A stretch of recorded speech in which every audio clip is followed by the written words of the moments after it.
Pendant la période coloniale, entre la fin du XIXe siècle et à 1960, la France et d'autres puissances européennes ont systématiquement pillé les objets d'art et les artefacts sacrés, les manuscrits savants et les symboles politiques du Mali. Ces objets, aujourd'hui encore conservés dans des musées européens ou entre les mains de collectionneurs privés, représentent des siècles de mémoire, de culture et de résistance. Voici un aperçu des plus emblématiques. Le sabre d'El Hadj Oumar Tall. Ce sabre appartenait à El Hadj Oumar Tall, figure centrale de la résistance musulmane à la pénétration coloniale française. Chef de l'Empire tout couleur, il mena une campagne militaire et religieuse majeure contre l'avancée coloniale au XIXe siècle. Après sa mort en 1864, son sabre fut transmis à ses descendants et finit par être saisi vers 1893 lorsque les troupes françaises prirent le contrôle de son territoire. Le sabre, considéré comme une relique de pouvoir et d'autorité spirituelle,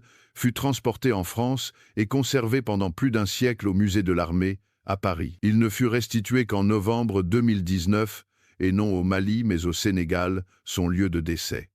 Sa valeur historique est inestimable. Il symbolise l'honneur, la foi et la résistance d'un chef africain qui ne s'est jamais soumis. Les masques et sculptures Dogon, les Dogon, peuple vivant dans la région de Bandiagara, ont été victimes de pillages méthodiques, notamment entre 1905 et 1933 lors de missions ethnographiques françaises comme celles de Dakar et Djibouti. Les masques Kananga, les statues Nédulerie, les autels en bois, les portes sculptées et les figures d'ancêtres utilisées lors des rites de passage et cérémonies religieuses ont été retirés de leur contexte sacré pour être exposés dans les musées européens. Des centaines d'objets Dogon sont aujourd'hui conservés au musée du Quai Branly.